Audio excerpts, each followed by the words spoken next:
Ciao, what's poppin' YouTube? Today we have one of the greatest novels ever written.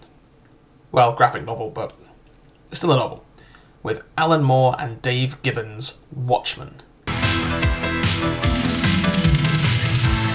Normally I wouldn't credit the artist in a literary review, but the visual storytelling is so good in this one, and it's very important to the overall experience, that I'd say Gibbon is basically a second author here, so let's just get into it. So, this story opens in a parody satire version of America in 1985. Basically, in this world, superheroes exist, and because of them, the USA won the war in Vietnam, and basically the Cold War as well. All because of this naked blue man called Dr. Manhattan. Dr. Manhattan is Superman, except where he's bald, blue, and naked all the time. And, oh yeah, even more OP, somehow. Dr. Manhattan was created when the scientist guy had an experiment go wrong. I mean, how else do you think this has happened? But anyway, in this world there was this superhero group called the Watchmen. Hey, that's the name of the show. With such superheroes like the Comedian, Rorschach, Night Owl, Silk Spectre, Ozymandias, and Dr. Manhattan. However, just like the Incredibles, superheroes are illegal now. There was a law that outlaws them, and, there are lots of protests about them and how they go above the law and yada yada yada. Anyway, superheroes are illegal. Anyway, so the Comedian, the very rapey member of the Watchmen, who has been working for the US military for the past little bit, ends up dead. He was thrown out of his window, and his little yellow smiley face brooch thingy is found with a big blood splatter on it. The police are all investigating up in there, but then Rorschach, the star of a diver wimpy superhero, shows up to investigate. Rorschach is a far-right QAnon doomsday cultist who also used to be a superhero. Well, kind of. Like, I don't think he actually has any powers, but anyway, he thinks somebody is hunting down and killing what he calls masks, which is a term for superheroes. So he sets off to warn all his buddies he used to be in the Watchmen with. He goes to Night Owl, who is kind of depressed after this superhero stint is up. He can't get it up unless he fights some crime beforehand, and that sums up that guy's terrible life. He goes to Ozymandias, who is a filthy sellout who is now a mega-rich corporatist selling action figures of himself. Oh yeah, he's also like the smartest man alive or something. He's obsessed with Alexander the Great in ancient Egypt, and definitely isn't the main villain of this story.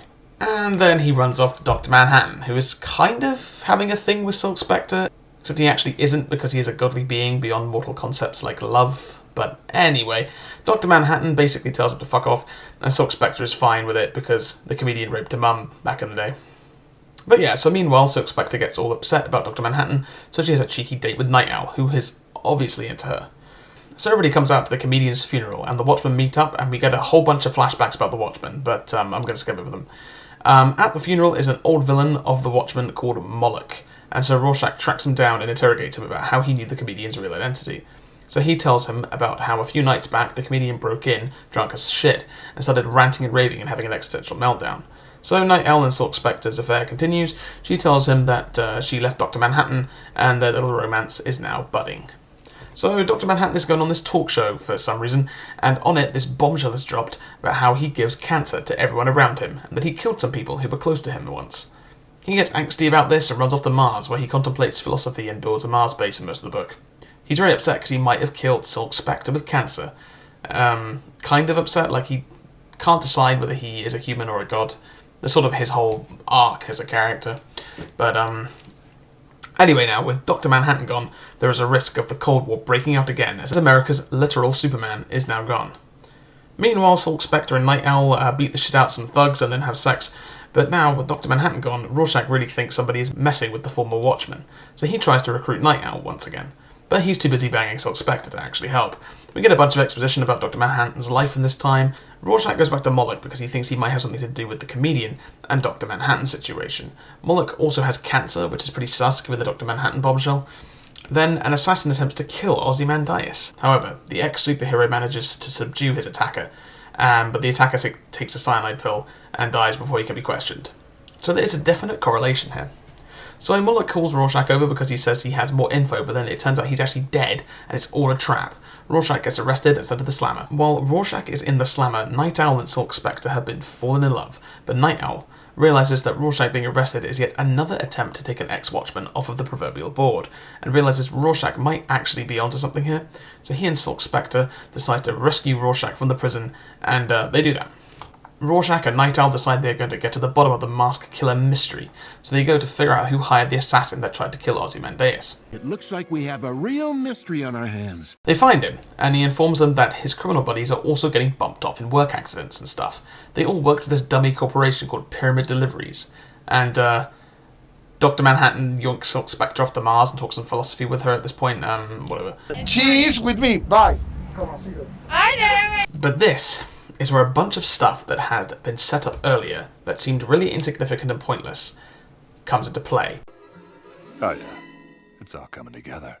So pointless, in fact, that I didn't even mention it throughout the review as, it just wasn't that, it just clutters the review, but throughout the book there had been all sorts of little tidbits and side stories that would clutter this summary to no end, so just go and read the book yourself. But anyway, one of these was that there was a kid reading a comic book that the writer of had gone missing, along with a bunch of other people. Anyway, he's on a yacht with a bunch of these missing TV, SFX guys and scientists and all sorts of things like that, and then the yacht blows up. Weird. So anyway, Rorschach and Birdman go to Ozymandias' crib to talk to him as he's like the smartest guy of all time, but he's not there.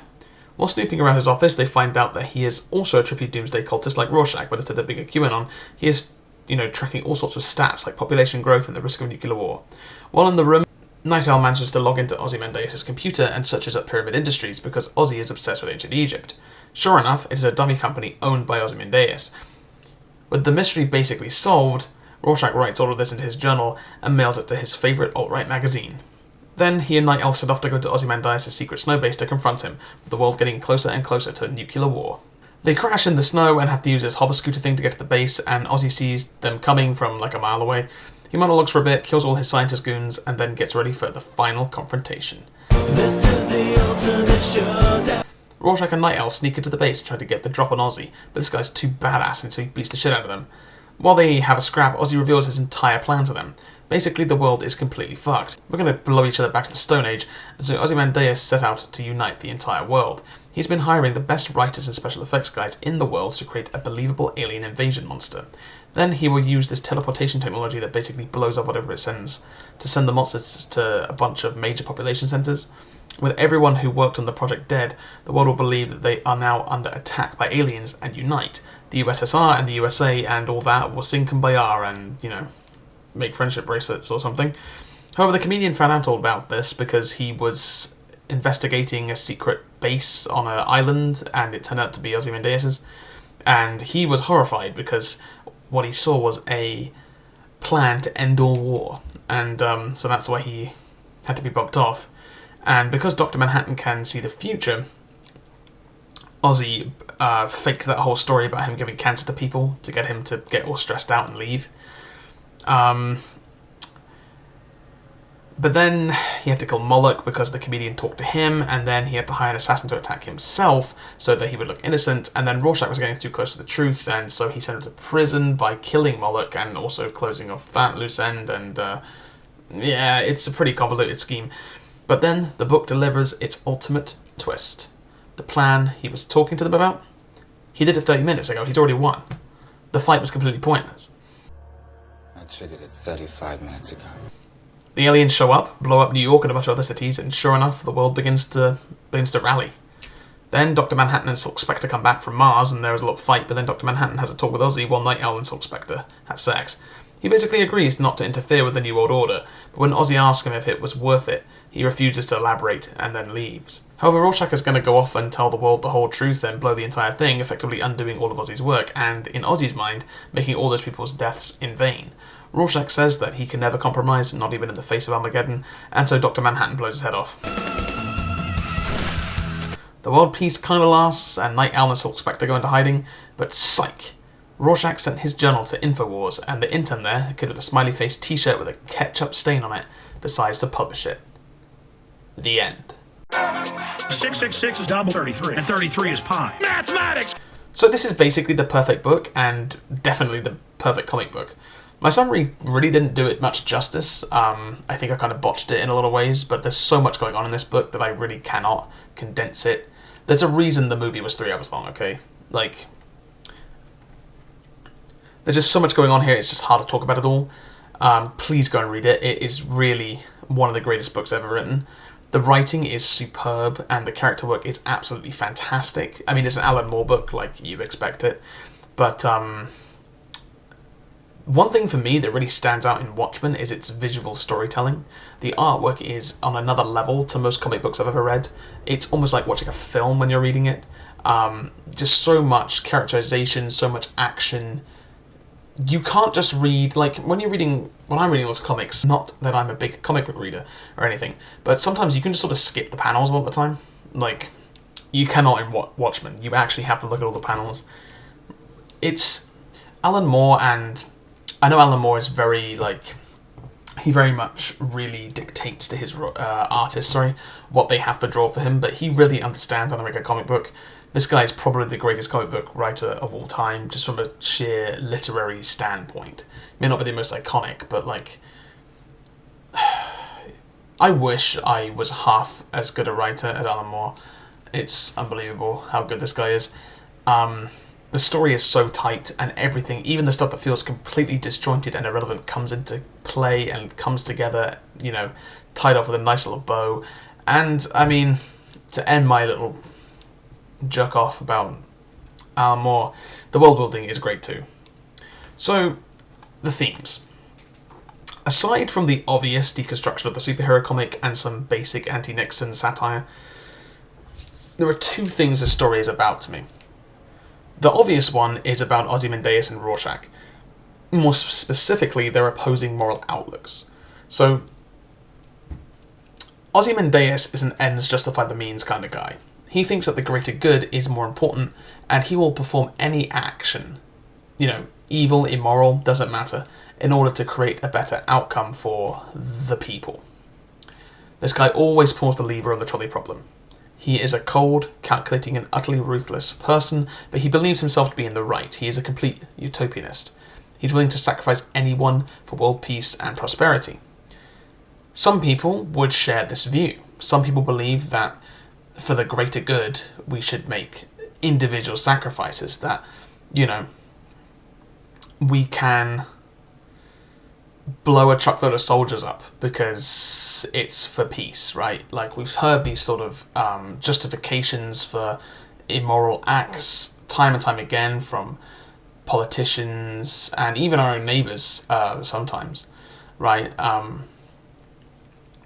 But Rorschach, on the other hand, is basically lawful stupid.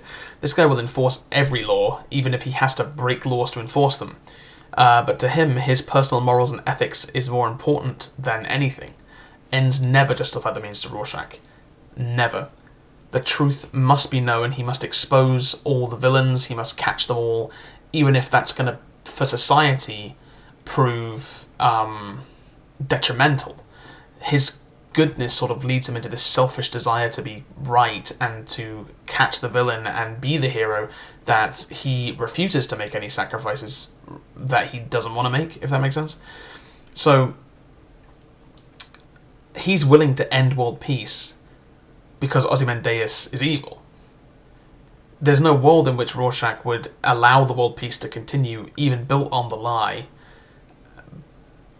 because that's, to him, that's just a complete alien concept. Like, Ozymandias is evil, he did a wrong thing, everyone needs to know. He doesn't care that the world is going to basically face nuclear war if he does this. Even though Ozymandias would point out that the people already dead, let their sacrifice mean something. But to Rorschach, it doesn't matter. Good and evil, he's very black and white, there are no shades of grey. And his line, never compromise even in the face of Armageddon, perfectly sums up his character. To him, being good is more important than anything. He would rather the world be at war and know the truth about Ozzy's crimes than have any form of peace. Rorschach's also really dumb. He may have sent his journal in, but he sent it to an alt-right, rag, and so will anyone even believe it in the end? That's the question it asks, and it poses that to the audience. Makes you think, like, who's right here, who's wrong? They're both right, they're both wrong. Like, it doesn't really tell you how to think. It really allows it to play out. I mean, at the end of the day, there are three types of people in the world. There's Ozymandiases who think the ends justify the means. There's Rorschachs who are lawful stupid, and then the Night Owl types, just guys who just want to find a nice girl and well, create life, I guess. But one of the other masterful things I found with this book was the "I did it 30 minutes ago." That's such a chilling line. Like, I had to reread that when I first read it. I was like, that can't be what just happened, right? Like, he hasn't already won, has he? And then he had, kind of, maybe. But yeah, that's perfect. But the final thing for me about this book is Dr. Manhattan. Dr. Manhattan is really boring, but he's actually a really fantastic dissection of Superman. Dr. Manhattan is so powerful. We are so beneath him that he is something so far beyond humanity at this point. And the book really delves deeply into the psychology and the philosophy of a creature that powerful, but still has memories of being a human at one point. Like, he can see everything, he can make copies of himself, he is omnipotent. And with that omnipotence just comes apathy. He's not like Superman, he doesn't care about good and evil. He doesn't really care about anything. He can't even love anymore. You know, he is so far beyond mortality. You know, he's a fascinating look into what a character like that might actually be, if that makes sense. I'm starting to ramble. But yeah, I mean, overall, 5 out of 5, truly one of... Well, it was one of my favourite books, and I think truly one of the greatest books ever written.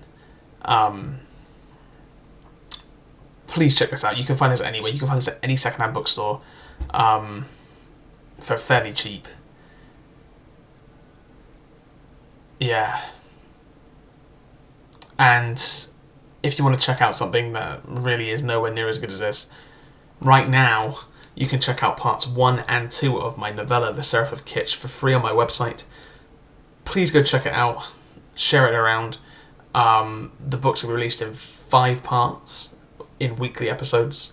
And at the end, it'll be up on my website for free.